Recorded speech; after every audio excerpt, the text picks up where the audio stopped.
Resumen imposible. Un intento de ordenar las noticias en un país imposible de resumir.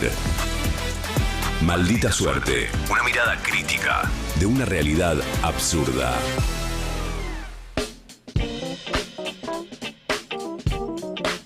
Ahí va, 2 de la tarde, 23 minutos. Dejan un like, un me gusta, se suscriben, me ponen la campanita y todo eso. Y mientras tanto, nosotros vamos a peinar un poquito la realidad argentina y la del mundo, porque ahí está bastante, digamos, mezclada la cuestión, sobre todo teniendo en cuenta que Milei, hizo de las suyas en Davos. No tantas, en realidad, pero algunas vamos a estar contándolas.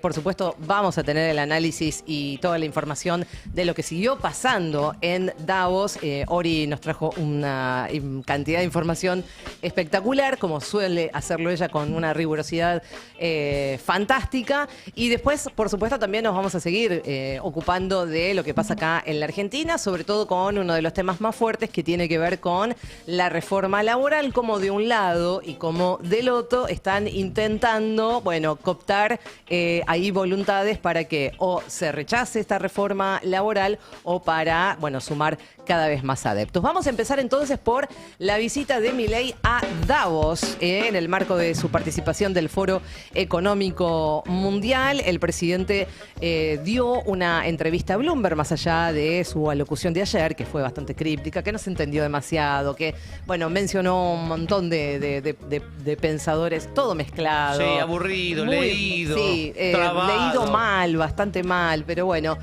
más allá de todo eso, nosotros habíamos contado que se iba a aprovechar, que iba a haber algunos medios que ya habían pactado algunas entrevistas con el presidente de Argentina. Una de esas cadenas de noticias y que está especializada en economía es Bloomberg. Ahí Javier Milei defendió su política de apertura económica, un poco, contrastando incluso lo que plantea y lo que viene planteando y lo que particularmente ayer planteó el propio Donald Trump, que es, prácticamente su líder, el líder de Javier Milei.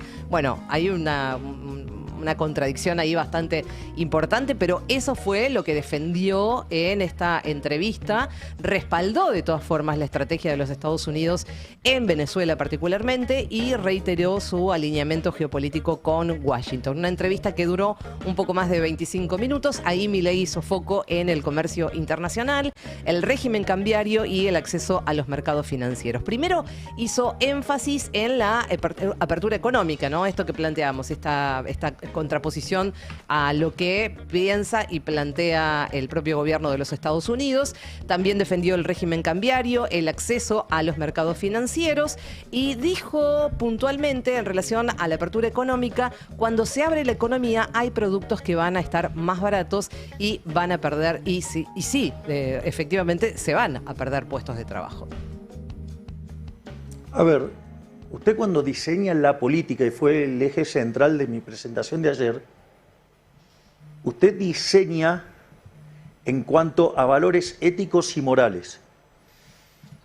Entonces, usted explíqueme por qué va a justificar que los argentinos, la gran mayoría de los argentinos, tengan que pagar más caro bienes que podrían conseguir más barato, porque también es falso que eso destruye empleos.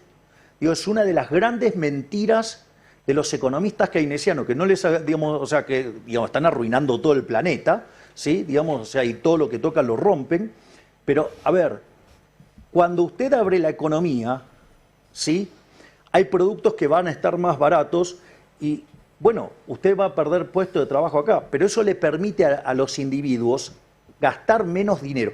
Ejemplo, en Argentina una remera se pagaba $40, sale 5. Esos 35 que se ahorran lo va a gastar en otro sector y va a generar puesto de trabajo en otro lado de la economía donde los individuos quieren y además tienen productividad más alta. Con lo cual, cuando usted, abre la economía, va a tener una reasignación de recursos, pero va a tener una ganancia de productividad por mayor división del trabajo y por mayor especialización. Porque si no, si fuera cierto el argumento proteccionista, entonces un día decidiríamos cerrarnos la Argentina. Voy a seguir un ejemplo de mi brillante, excelente, fabuloso ministro de Regulación, que está en uno de sus libros, que cuando yo lo leía, digamos, que era un big fan de Federico. Ay, Dios. Entonces dice, bueno, entonces vamos a cerrarnos en la Argentina, después nos vamos a cerrar en la provincia de Buenos Aires, después nos vamos a cerrar en la capital federal, después nos vamos a cerrar en Palermo. Y bueno, cuando usted siga así, digamos, vamos a llegar en una manzana, digamos, o sea, ¿sabe cómo va a llegar eso? Bueno, ok, usted va a llegar a la situación de autarquía total, o sea, va a vivir solo. O sea, ¿cómo va a ser su vida? Miserable, porque se va a tener que hacer sus propias zapatillas, sus propias medias, su propio traje, su propia corbata, su propia camisa, su propio... ¿Cómo cree que va a vivir? Mal. Entonces, digamos, el comercio genera división de trabajo, eso genera rendimientos crecientes, eso genera aumento de la productividad, genera bienestar. Por eso los países más abiertos son más ricos. Bien. Yo creo que la cara del periodista ya lo dice todo, ¿no? Se estaba riendo porque, bueno... Horas atrás, apenas llegó a Davos, el secretario de Comercio de la administración de Donald Trump, hombre fuerte de la administración de Donald Trump, decía en sus primeras declaraciones, la globalización le ha fallado a Occidente, le ha fallado a Estados Unidos, la soberanía radica en las fronteras de cada país y le aliento a todos los demás, estoy reinterpretando, pero más o menos, Sí, sí, las sí. palabras fueron por ahí, y le aliento al resto de la comunidad internacional a hacer más de lo mismo. Y no O sea, solo hacer- eso, la soberanía también además es producir los productos fundamentales para tu economía, para tu propia economía, los totalmente, semiconductores. semiconductores y etcétera. Bueno, por eso decía, hay un contrapunto tremendo entre lo que plantea el gobierno de Donald Trump y esta defensa férrea del libre mercado que está haciendo Milei, incluso en este tramo de la entrevista. Es verdad que siempre lo hemos dicho, ¿no? La internacional reaccionaria no se caracteriza por un consenso sobre políticas económicas. Claro. Pasa por otro lado. Lo que los aglutina es una supuesta alternativa a los partidos políticos dominantes hasta entonces y una serie de otras cosas. Pero es verdad que en el caso de Milei es tal vez más impactante todavía porque el seguidismo es tal que es elegir tu propia aventura. Tal cual. Claro. Y Ve- además hay una cosa, que es que de la lógica de Milei, gasta menos el que todavía tiene sueldo. O sea, pues si se pierden un montón de puestos de trabajo, se pierden un montón de ingresos para un montón de personas. Entonces, Eso es impresionante porque, digamos, es parte, digamos, del razonamiento que uno puede hacer desde la lógica, desde el sentido común, decir, pero, hermano, si cada vez se cierran más fábricas, si cada vez se cierran más empresas, toda esa gente que puede llegar a comprar una remera más barata ya no va a tener ni guita para comprar lo que sea, el producto que sea. Bueno, eso es desde la lógica, desde nuestro razonamiento. Entiendo que él lo que plantea es que, digamos, esa dinámica va a reconvertir incluso, digamos, la esfera, digamos, del mundo del trabajo y que probablemente en la Argentina se reconvierta en, digamos, en trabajos que tengan que ver más con el tema de los servicios. Entiendo que va por ahí, pero la verdad es que es bastante ilógico pensarlo y tratar de analizar qué es lo que dice y que enfatizó sobre esto. Vamos a escuchar una segunda parte que cortamos de esta entrevista que le hace Bloomberg en el día de hoy a Javier Milei, y él dice que cuando se abre la economía hay productos que van a estar, a eso ya lo dijimos, que destacó el capitalismo de la libre empresa y afirmó que su gobierno prueba que cuando se hace lo que es justo, lo respaldan. Digamos, la decisión de cada pueblo, digamos, determinará si quieren seguir, digamos, el socialismo, que a la larga, digamos, mira, hay una frase de Thomas Sowell que es fenomenal, dice, ¿sabe qué es lo mejor del socialismo? Que suena bien. ¿Sabe cuál es el problema? Que siempre fracasa. Entonces, digamos, cada sociedad despertará a la luz de las ideas de la libertad cuando pueda, y yo soy optimista, digamos, que van a tomar conciencia que lo mejor que les puede pasar es abrazar las ideas de la libertad. Digo, lo podemos mostrar con el ejemplo de Argentina. Es decir, nosotros veníamos con una inflación del 1,5% diario, es decir, íbamos camino al 17.000%, frenamos el déficit fiscal de 15 puntos del PBI, 5 en el Tesoro, lo frenamos en el primer mes, digamos, algo que usted sabe que es imposible, digamos, salvo para el mejor ministro de Economía del mundo, que es Toto Caputo, y que es el mejor ministro de Economía de la historia argentina. En 6 meses arreglamos el déficit cuasi fiscal Y ahí frenamos la cantidad de dinero. Llegó a tocar un 300%, ahora está en el 30%, si lo toma en mayorista está en 24, 25%. Es decir, pusimos en caja las cuentas públicas, todos que nos auguraron una hiperrecesión. Sin embargo, Argentina tocó un piso en abril y a partir de ahí empezó a crecer fuertemente. El último dato muestra la economía creciendo al 4,2%. Hemos sacado de la pobreza 30% de la población, sacamos 15 millones de personas de la pobreza. Es decir, entonces, digo, ¿qué quiere decir esto? Que el libre mercado funciona, que el capitalismo del libre mercado funciona. ¿Sabe por qué? Porque son los fundamentos que di ayer en mi presentación en Davos. Porque el capitalismo de libre empresa no solo, ¿sí?, que es, digamos, justo, es eficiente y permite que la economía crezca más. Y esto se construye porque cuando usted diseña políticas en base a los valores éticos y morales de Occidente, usted prospera, pero además prospera y además tiene consenso social, porque usted está haciendo lo que es justo. Bueno, un poco de eso fue efectivamente el discurso de ayer. Hubo mucha mención al tema de la moralidad. De hecho, cuando arranca avisándonos que Maquiavelo había muerto, sí, un poco tiene que ver con eso, porque le atribuye algunas frases que Maquiavelo, digamos, no había expuesto, como el fin justifica los medios, etcétera. O sea, que como que hubo un hilo conductor en el tema de la moralidad, que, bueno, evidentemente lo expuso, no solamente ayer en su alocución en Davos, sino también en esta entrevista que le dio a Bloomberg. Pero hubo más y además se le empezó a preguntar también por algunos actores internacionales, Ori. Absolutamente, de acá, de esta región. En la misma entrevista le preguntaron a Milei en tono de chiste si pondría Lula como nombre a uno de sus perros. Y así contestó. Are you going to call one of your dogs Lula? Jamás le daría el nombre de alguien de izquierda. Amo mucho a mis perros para insultarlos. Digamos, por eso todos tienen nombres de economistas liberales. Digamos, Murray por Murray Rothbard, digamos, Milton por Milton Friedman, Robert por Robert Lucas Jr. y Lucas Jr. por Robert Lucas Jr. y Conan, como es el original, digamos, sigue siendo el guerrero bárbaro. Pero, digo, al margen de eso, digo, nosotros tenemos una relación adulta, de vuelta. Yo debo, digamos, esto no es una contienda ideológica y, digamos, de papers. Mirá. Acá, digamos, en el medio está la vida de millones de seres humanos. Aprendió. Con lo cual, digamos, si usted se fija, nosotros seguimos avanzando. Lo que sí hemos puesto, le hemos dado mucho impulso y hemos metido mucha presión adentro del Mercosur para que empiece a ser más flexible, para que empiece a ser más dinámico, porque, por ejemplo, digamos, firmar el acuerdo con la Unión Europea tardó 25 años, no, mucho tiempo. Digamos, el mundo actual requiere más velocidad, requiere moverse más rápido.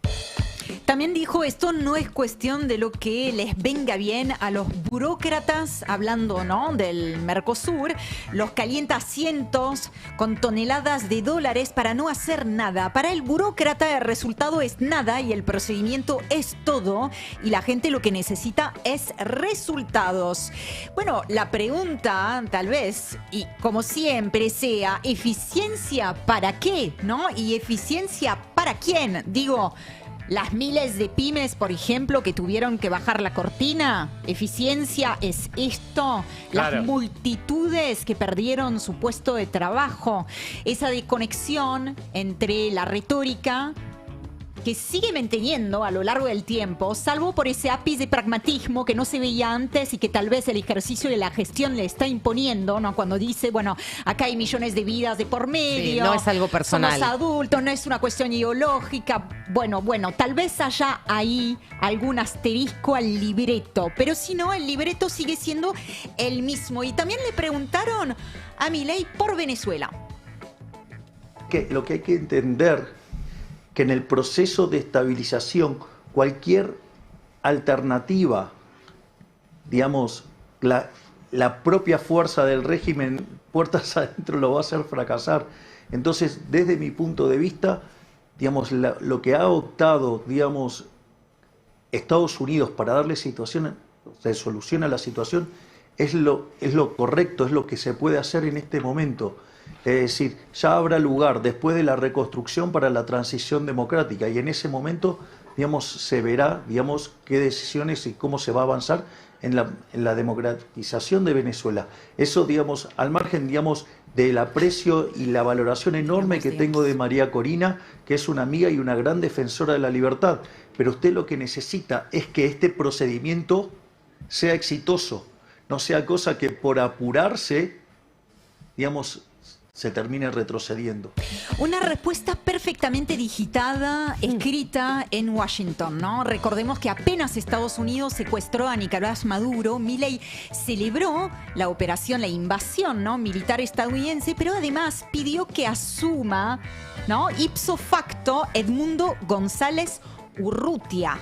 Tal cual. Se ve que en ese momento no le había llegado todavía la minuta de la Casa Blanca que decía, che, la democracia está bien, lo hemos dicho en algún momento, para justificar la guerra contra el narcoterrorismo, pero la verdad que el petróleo es mucho mejor. Sí. No te olvides. Y no queremos que haya quilombo interno. Bueno, digo esto porque Estados Unidos esgrimió una y otra vez en un primer momento, después ya soltó ese argumento, pero en un primer momento esgrimió una y otra vez el argumento de la necesidad de una transición democrática en Venezuela, que a todas luces mucho no le importaba. Ahora sí le llegó la nota informativa a Milei, que responde tal cual como lo hubiera hecho un funcionario de la administración de Donald Trump, hay que decirlo. Bueno, nos quedamos en Davos, si están de acuerdo, te propongo sumarte un par de noticias. Cambiamos de materia. Y lo escuchamos la llegada de Donald Trump a la ceremonia de firma del Consejo de Paz. Ay, espectacular. Ah, ¿cómo suena? A ver. No, ¿en serio que hubo música? Please welcome the chairman of the Board of Peace, No. the President of the United States of Pero que America, era un partido de la Donald NBA. J. Trump. Donald J. El locutor. Y noten el detalle que todos tienen sillas grises y él tiene una silla blanca en el medio, inmaculada. Ay, por favor. Ay, por Y ahí favor. sale de la sombra Darth Vader. Qué feo que no le pusieron un seguidor, una luz, ¿no? Que Para mí le tenían iluminara. que poner la música. No tenemos la música de la guerra de... El Consejo de la Paz. Ah, pero no se sentó en la silla. No, está bien, no. Please escritorio. welcome the chairman Pero of the es- Board ves of ahí, ahí Peace, se ve la the silla President blanquita. of the United States of America, Donald J. Trump. La verdad que fallaron con la Con la musiquita música. de fondo. Le quedaba bárbaro. Por favor. ¿Cómo no te llamaron a vos, Ori? Bueno, la noticia que tiene que ver con la Argentina es que Javier Milei firmó, no fue el único, pero firmó la incorporación de Argentina al Consejo de Paz, promovido entonces por Donald Trump, que estamos viendo en la ceremonia que se celebró este jueves. Acá una primera pregunta. ¿Cuál es el verdadero propósito del Consejo de Paz? Me parece como una pregunta legítima para entender a qué le acaba de poner una firma Javier Milei. Bueno, en muchos aspectos le tengo que decir y se van a dar cuenta por sí mismo, pero se parece más bien a un plan de negocios que un plan de paz, ¿no? Del que la Argentina a partir de ahora es miembro fundador, y así lo anunció de hecho la presidencia en sus redes sociales, y por el que eventualmente, ¿no?, aportará $1.000 millones en caso de querer ser miembro permanente. Por ahora es gratis.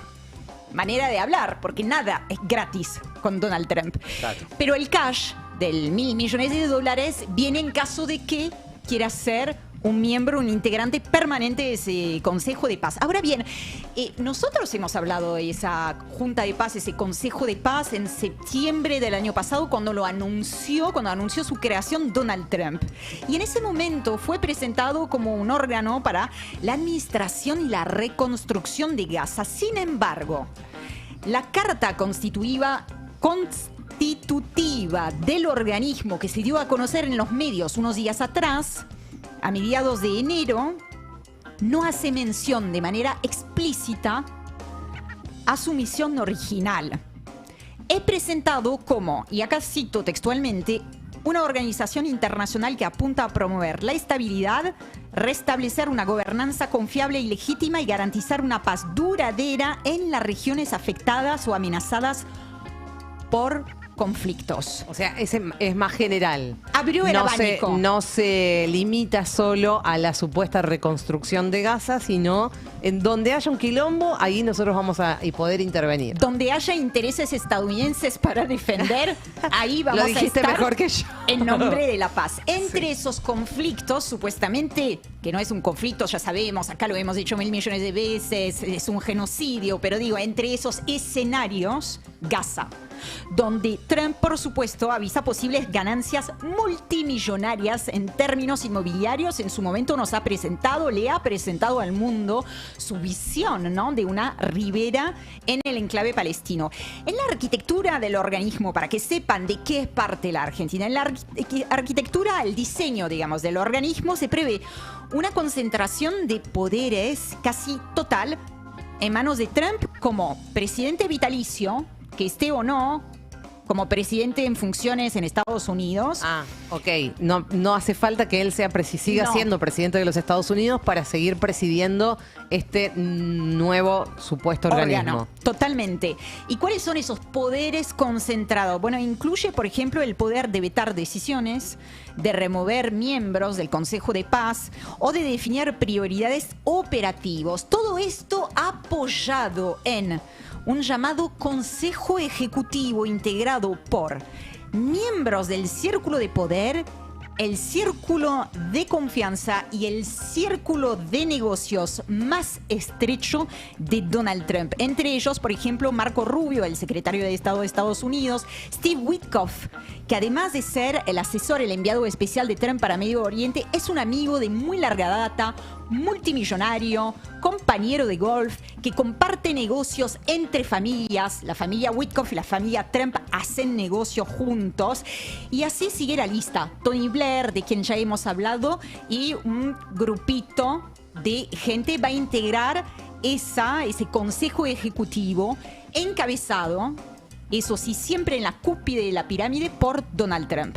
Otra pregunta posible es si busca ese consejo, y es algo que se viene hablando bastante por estas horas, sustituir o relegar a las Naciones Unidas. Donald Trump respondió esta semana, a principios de esta semana, cuando le hicieron una pregunta al respecto, podría ser. Desde siempre, Gaby, lo hemos comentado 1000 veces también, se conoce la animosidad de Donald Trump hacia las Naciones Unidas. Y hay que ser claros sobre ese punto. Trump no es el único. Digo, desde los países del sur global, que son otro ejemplo muy legítimo, digamos, de impugnación a ese sistema de gobernanza que no funciona, hasta el propio secretario general de las Naciones Unidas que dice, necesitamos reformar. Claro. Digo, sí. Es muy amplio el abanico de gente que está diciendo acá hay algo que no anda bien. Se le reprocha a la ONU, legítimamente, insisto, haberse quedado atrapada en unas relaciones de poder totalmente y de fuerza anacrónicas, de ser burocrática, de ser impotente ante la resolución de conflicto, porque a ninguno de los grandes conflictos que nos atraviesa hoy como comunidad humana, como conjunto, ha sabido poner un freno, proponer una alternativa o una resolución. Una parálisis que, hay que decir, los países que integran el Consejo de Seguridad, entre ellos Estados Unidos, han contribuido haciendo uso y abuso de su veto. Pero realmente una suerte de Consejo de Paz organizado en torno a un hombre como Donald Trump, que no reconoce otro límite que su propia moralidad, como lo dijo unos días atrás en una entrevista con The New York Times, aparece como la peor alternativa a ese sistema que no está funcionando. Tal cual. Bueno, simplemente ya hemos terminado con la cuestión de Davos. Decirles, porque le hemos dedicado muchísimo tiempo ayer, que sobre la cuestión de Groenlandia, durante su discurso, Trump ya había dicho, bueno, no voy a utilizar finalmente la fuerza para quedarme con ese pedazo de hielo, ¿no?, como él mismo lo llamó. Y más tarde, también después de una reunión con el secretario de la OTAN, con el secretario general de la OTAN, que le dice Daddy. ¿Te acordás de esa vez en que el secretario... Bueno, imagínense el tipo de conversación en que pueden llegar a tener tener esos dos. Pero después de esa reunión anunció en un mensaje en las redes que habían logrado sentar las bases para un acuerdo. Andá a saber de qué se trata, no dieron más detalles. Pero no hay más amenaza militar por ahora en la mesa y supuestamente un acuerdo que está por escribirse. Para terminar, les quiero traer un ejemplo poco habitual. Un ejemplo de reivindicación explícita de soberanía por parte de alguien afín al mundo libertario. Estoy hablando del embajador argentino en Francia, Jan Zielecki, funcionario entonces de la gestión de Javier Milei. También en su momento con Macri, que también tiene relaciones de larga data con Francia, Emmanuel Macron. Bueno, fue invitado a hablar en la Comisión de Relaciones Exteriores de la Asamblea Nacional de Francia. Y yo les propongo que escuchemos, para cerrar ese panorama de internacionales, cómo fue su reacción cuando advirtió que en el mapa colgado detrás de él, a sus espaldas, las Islas Malvinas figuraban como territorio de Gran Bretaña. A ver. Par contre, je dois malheureusement vous signaler un petit problème, Monsieur le Président, qui est en fait un grand problème pour mon pays. Le quiero señalar un pequeño problema que en realidad es un enorme problema para mí. Es que acá tengo un mapa que muestra las Islas Malvinas como si fuera parte del Reino Unido. Esto supone realmente un gran problema en distintos niveles, incluso jurídicos, porque no puedo como representante del Estado argentino hablar libremente ante ese mapa. Sería como legitimar una situación que constituye una vulneración, una agresión a la soberanía de mi país, a la dignidad misma de la nación argentina, una violación flagrante además del derecho internacional. Monsieur l'ambassadeur, Ahí en sí. entre parénthèses, donc on sait que ce territoire est contesté, on n'a pas attribué, comme vous le dites, sur cette Bueno, carte. ahí trató Y a- de responder algo. Environ 15 000 soldats français.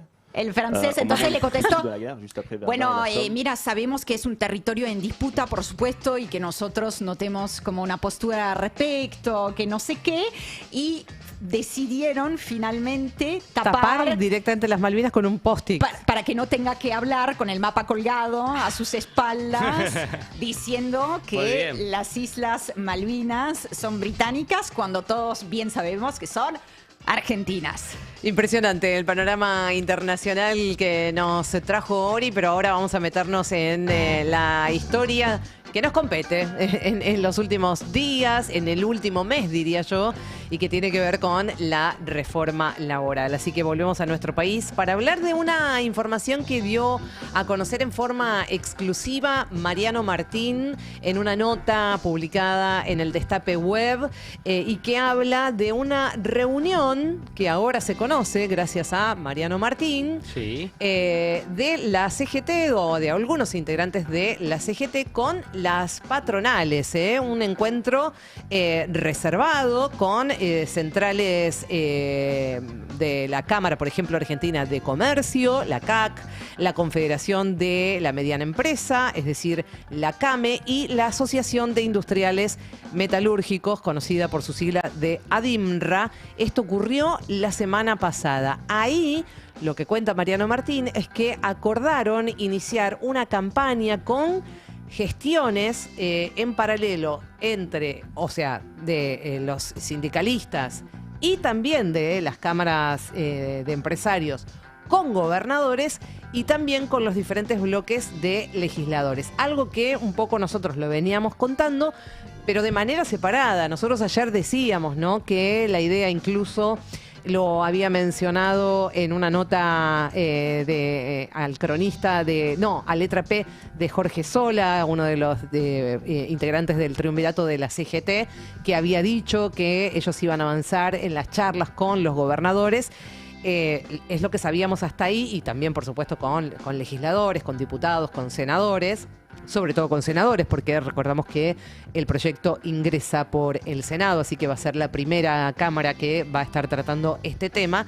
Ahora, lo que no sabíamos es que era una estrategia que se había armado en conjunto, por lo que es súper interesante leer la nota completa de Mariano, que trae esta información exclusiva. Nosotros algunas cositas rescatamos de ahí para no hacerlo demasiado largo, pero insisto, vayan, busquen la nota y lean la completa, que realmente vale la pena.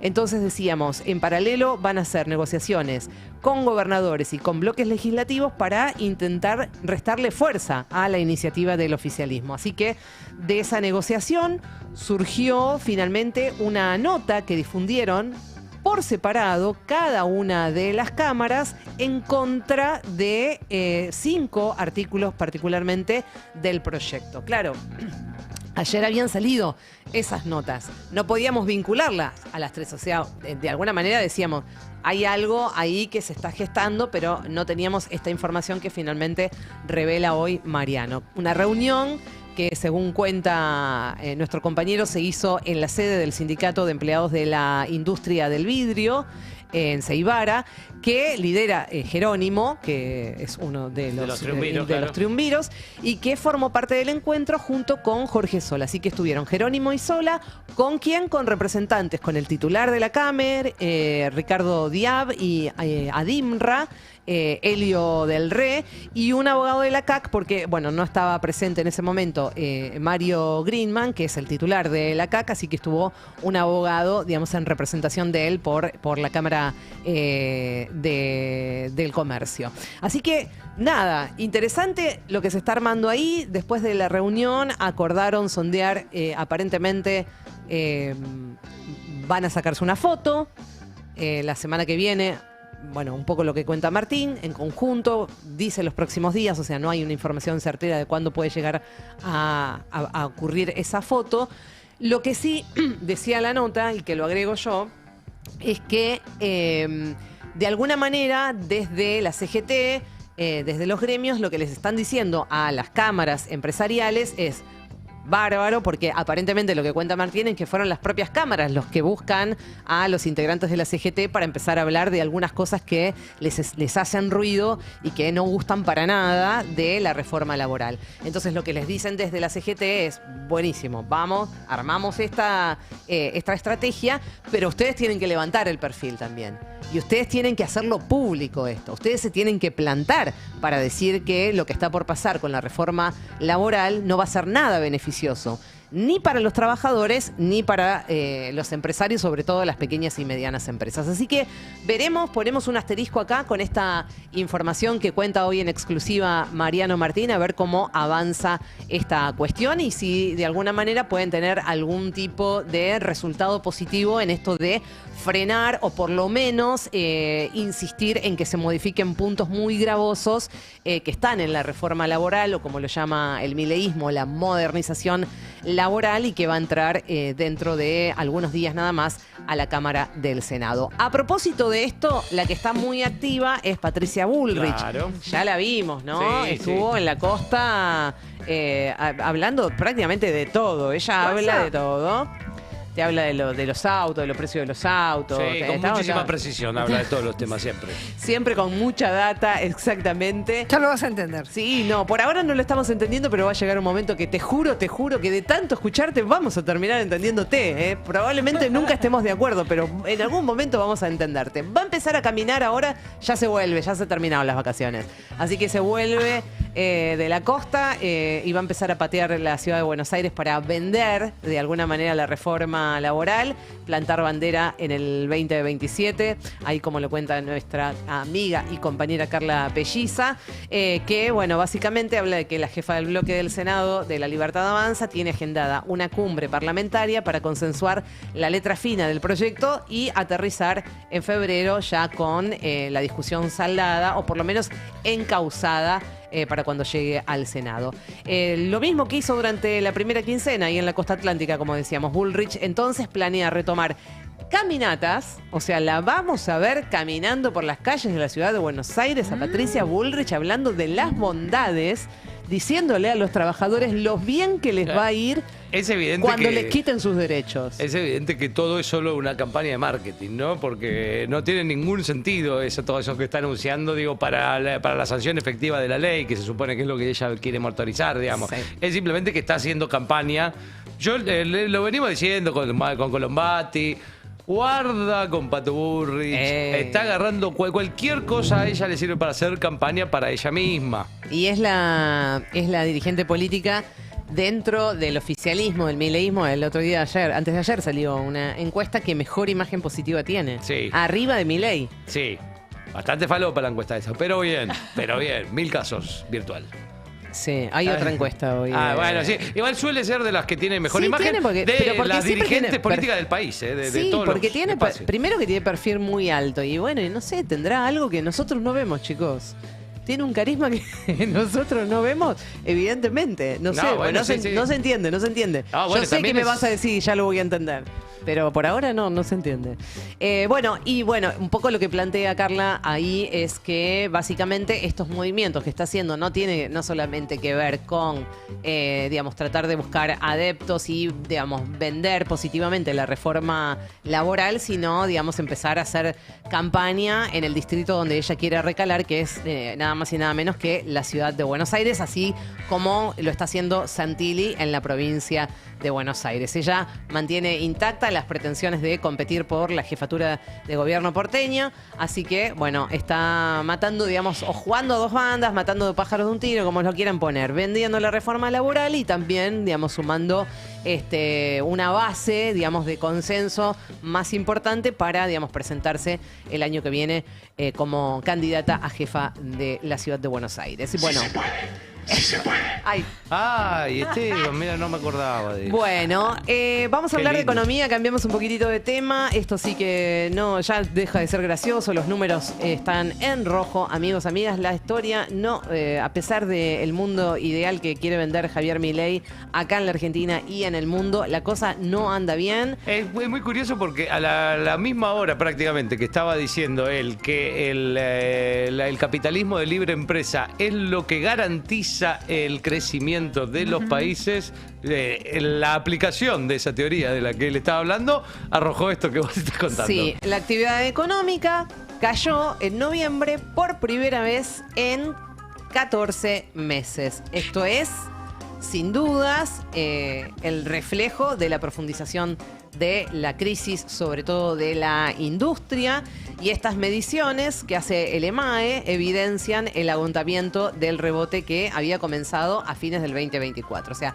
todavía podía, en todo caso, el gobierno colgarse de esos números que venían del 2024 en esta narrativa de todo está bien y la industria crece y la economía crece. Bueno, evidentemente esto ya se diluyó. Ya no se puede más caranchear de ahí. Y esto es lo que muestra, ayer mostró el estimador mensual de la actividad económica, el famoso EMAE, un anticipo mensual de lo que puede llegar a venir y que va a tener un reflejo también en la caída del Producto Bruto Interno. Sí, ¿no? sí, bueno, eso se venía viendo el frenazo de la economía, pero bueno, no estaba cayendo todavía, se venía frenando, pero ahora empezó a caer por primera vez. Bueno, y hablando de cosas que caen, el salario de los docentes, para sorpresa de nadie, en picada, cayó en su peor nivel en 2 décadas. Continúa la crítica situación en realidad con esta cifra que estamos mencionando, en la situación de las universidades nacionales, producto del fuerte ajuste que viene haciendo y que venimos contando constantemente el gobierno de Javier Milei, que con un presupuesto educativo a la baja, con una ley de financiamiento universitario que no se cumple claramente y que impacta obviamente en las condiciones de vida de los trabajadores y de las trabajadoras, que hace peligrar incluso el próximo ciclo lectivo, el comienzo de las clases en las universidades. Esto es algo que también a fines del año pasado lo veníamos contando. Hay que decir, en este enero una especie de parate, en estas cuestiones por ahí informativas, pero cosas que siguen sucediendo y que si uno habla con representantes de los diferentes sindicatos que nuclean a trabajadores y trabajadoras universitarios, te dicen, che, la cosa está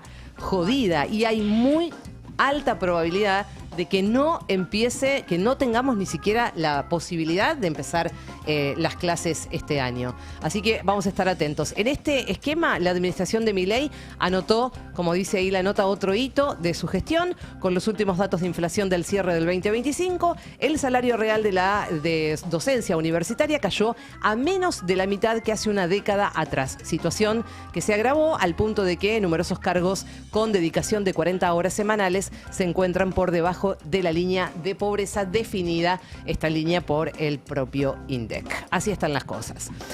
Y hablamos de... Esto tiene varias lecturas. ¿De lo que? Esto tiene varias lecturas. Vamos a ver. ¿De qué va el asunto? ¿Qué opinan ustedes? Está muy bien porque es una muy buena iniciativa, es un proyecto transversal. Hay varios partidos políticos que se han juntado para armar este proyecto del que vamos a hablar para que las familias, por sobre todas las cosas, tengan la posibilidad de empezar a desendeudarse, ¿no? Bien, Que es ¿no? un tema al que también le venimos dando seguimiento porque preocupa y mucho. En este caso son diputados de diferentes bloques, presentaron un proyecto de ley que propone un plan de desendeudamiento familiar con tarjetas de crédito y con fintech. Es decir, con esas billeteras virtuales, Mercado Pago, etcétera, etcétera. Bueno, a través de préstamos del ANSES, préstamos blandos del ANSES. Correcto.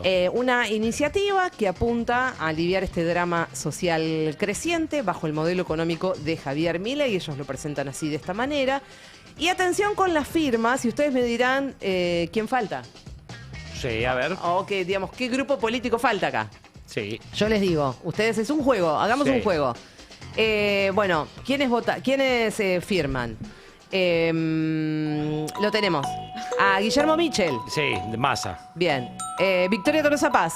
Y hoy día es como Axel, cerca Bien. de Axel. Natalia de la Sota. Bien. De la Sota. De la Sota, peronismo cordobés. Sí, bueno, no, pero el peronismo cordobés es de la Sota, no de Yarlora. Esa por El peronismo de la Sota cordobés. Claro, claro, por eso. Hagamos el... Emir Félix. No lo No lo tengo conocen. gusto. Miguel Ángel Pichetto. Sí lo conozco. Bueno. Bueno, hay algunas otras firmas, pero pues son menos conocidas también. ¿Qué falta acá? Y falta el cristinismo, ¿Qué pasó? que es el sector mayoritario del pasó? bloque de exunano, porque en diputados sigue siendo Unión por la Patria, creo. Sí. No sé. Bueno, no sé, yo les dejo la inquietud. Vamos a ver el tuit que ponía Pichetto. Y lo vamos a leer. Ahí dice, presentamos este proyecto, puso Pichetto, de la ley creando el programa de desendeudamiento de las familias argentinas. La situación social y económica actual de ingresos bajos y gastos fijos altos llevaron a la gran mayoría de los argentinos a endeudarse para cubrir el pago de alimentos y servicios. ¿En qué consiste el programa? Para desendeudar a las familias argentinas, líneas de crédito directa del ANSES para jubilados, trabajadores monotributistas y otros beneficiarios de planes sociales. El monto máximo del crédito es de 1,5 millones de pesos, ¿no? Y bueno, y sigue con algunas cuestiones ahí, pero digamos, es una buena iniciativa. Lo que llama la atención, claramente, es que si bien fue consensuada con varios bloques, ahí entonces veíamos las firmas de diferentes bloques o agrupaciones políticas, Sí. y la ausencia clara del kirchnerismo, la cámpora, llámenlo como quieran, ¿no? Sí, Hay sí. algo ahí que, bueno, es evidente. Así que, bueno, vamos a ver si pueden esto avanzar en el Congreso. Sí, una compita más allá de la rosca peronista, que evidentemente hay algo ahí dando vueltas, evidentemente, pero me hizo acordar esto del endeudamiento familiar y qué sé yo, que el Banco de la Ciudad de Buenos Aires, Sí. por suerte, ha sacado un crédito para la vivienda. No para comprar viviendas, sino para los que tienen una vivienda que paga expensas y deben muchísimas expensas, puedan pagar las expensas adeudadas de su unidad habitacional. Así Para que, los que, claro. buenas noticias. Sí, para sí. los que deben muchísimas expensas, ahora tienen un crédito del Sí. Banco Ciudad para poder pagar esas Que expensas. dicho sea de paso, aumentan las expensas, ¿eh? Sí. Aumentan las expensas porque hay un bono para encargados de edificios, así que bueno, van a aumentar. No tengo buenas noticias para darles. Tampoco tengo buenas noticias con lo que viene. Vamos a cambiar de tema y vamos a decir que lamentablemente se reactivaron los incendios en Chubut. Hay familias evacuadas, más familias evacuadas, y ojalá que esto sí suceda, que vuelvan las lluvias. Están esperando lluvias para que, bueno, se pueda morigerar entonces esta arremetida del fuego en Chubut. Anoche nos enteramos que finalmente se reactivaron varios focos de incendios en el Parque Nacional Los Alerces, ahí en Chubut. Los brigadistas estaban trabajando intensamente para poner fin a las llamas, pero bueno, las lluvias de la semana pasada evidentemente no hicieron el efecto de apagar por completo esos incendios. Lo sabíamos de todas formas porque estaba morigerado, pero no apagado definitivamente, por lo que cualquier, digamos, cambio brusco de temperatura y de vientos podía hacer que finalmente se reactivaran, cosa que ocurrió anoche con más evacuados, obviamente, que, bueno, finalmente tienen que dejar sus lugares, sus casas, porque el fuego ya está llegando a zonas donde lamentablemente hay viviendas. Vamos a seguir este tema de cerca. Y por último, tenemos dos noticias más, la vamos a mencionar rápidamente. Los beneficiarios, del fallo del juicio por la expropiación de YPF. Esto le dije a Anto que lo ponga porque me pareció interesante. Atención. Vieron que tenemos un juicio, ¿no? Sí. Nosotros en Nueva York, en la Corte de Nueva York, por el tema de la expropiación de YPF y qué sé yo. Sí, bueno, de Loretta Presca. El de la señora Presca. Bueno, ahí los demandantes contra la Argentina están pidiendo que les digan dónde está el oro del Banco Central. Ay, Así a ver que, si a ellos sí le dicen. A ver si, yo le dije a Anto, pongámoslo porque esto hagamos una trivia en todo caso, para ver qué puede llegar a pasar. Argentina, hoy como estamos jugando, porque hoy es jueves, hoy es día de juego. Argentina, el Toto Caputo, ¿va a decir él por cuenta propia dónde está el oro? Ay, no ¿O será la justicia de Nueva York la que obligue a la Argentina a que Toto Caputo diga a dónde tiene escondido el oro de nuestro país? Te meto una tercera opción A para ver, la trivia. tercera opción. También por ahí, no sería conveniente, primero, la posibilidad de que Loretta Presca sepa dónde está el oro y no nos lo diga a nosotros. Y la cuarta es que la vayan a buscar. Loretta Presca sepa dónde está el oro y lo vaya a buscar y se lo quede Loretta Presca para dárselo a los de IPF. Varias opciones, todavía no tenemos el resultado, pero seguramente dentro de poco tiempo vamos a saber cuál de estas 4 cosas se puede llegar a cumplir. Una última información, ahora sí, vamos a ver qué pasó con el cine. Estábamos esperando esta mañana, 10:30 de la mañana, se iban a dar a conocer las ternas de los premios Oscar que se van a entregar en marzo. ¿Por qué nosotros estábamos interesados en esto? Porque como nos viene contando nuestro Golden Globe, Nacho Dunán, estaba la película de Dolores Fonsi preseleccionada, digamos, en la lista corta de las posibles candidatas al Oscar como película internacional. La noticia que lamentablemente Belén, que es la película de Dolores Fonsi, quedó afuera.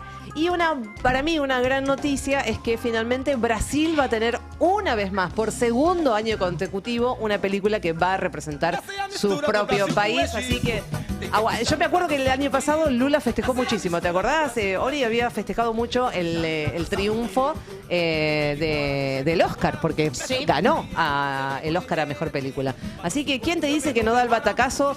Y bueno, segundo año consecutivo. Veremos. Vamos a ver. Veremos. Vamos a ver qué pasa. Mientras tanto, el que ganó, no sé si lo vieron, a Wagner Moura, el que Claro, ganó el que hace, sí. el Globo de Oro. Él ganó el Globo de Oro, sí. Claro, que estuvo dando de entrevistas en la televisión americana de Estados Unidos y medio que los bardeó. Le decía, bueno, también nosotros tuvimos una cosa parecida, nosotros lo metimos preso, al que hizo todo lo del Capitolio y todo eso. Y bueno, así están ustedes, le dice. Así.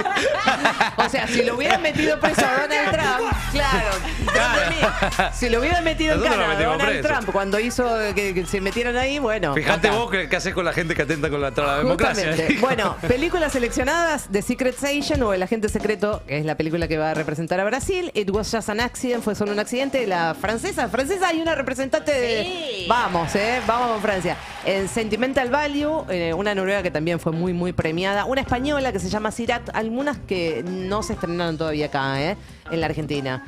No sé si por otros medios ustedes han podido verlas, pero yo no, la verdad. The Voice of the Hind Rahab, una película de Túnez, que va a representar Túnez. Así que bueno, volviendo al tema Belén, ahora, bueno, tenemos la posibilidad de los premios Goya, donde va a competir a Mejor Película Iberoamericana con La misteriosa mirada del flamenco, de Diego Céspedes de Chile, La piel del agua, de Patricia Velázquez, una película de Costa Rica, Manás, de Mariana Brenán, de Brasil, y Un poeta, de Simón Mesa Soto, de Colombia. Así que Belén apunta al Goya, se quedó afuera de la carrera de los Oscars. ¡Ay! Hasta ahí hemos llegado con este resumen. Sí. Hubo muchísimas cosas que hemos dejado afuera, porque si no se hace larguísimo. ¿Sabés que están en una comita para un poquito de indignación al paso? Están los libertarios celebrando que se quedó afuera y bardeando a Dolores Fonsi, porque como todos los directores de todas las películas preseleccionadas, se estaba filmando para ver su reacción para la selección. Pero bueno, ahí está, celebrando que una película argentina no esté nominada al Oscar. Qué gente del mal, por Dios. Bueno, aparece el QR, amigos, ahí para que puedan hacer el escaneo de este QR y para que puedan tener al Destape en todas las plataformas. Es muy simple, hacen como que sacan una foto, les va a aparecer un link, hacen clic en ese link y ya nos van a tener como medio favorito en tu celular.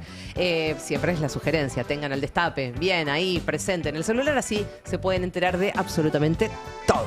Maldita suerte. De 14 a 17 horas. En El Destape 1070.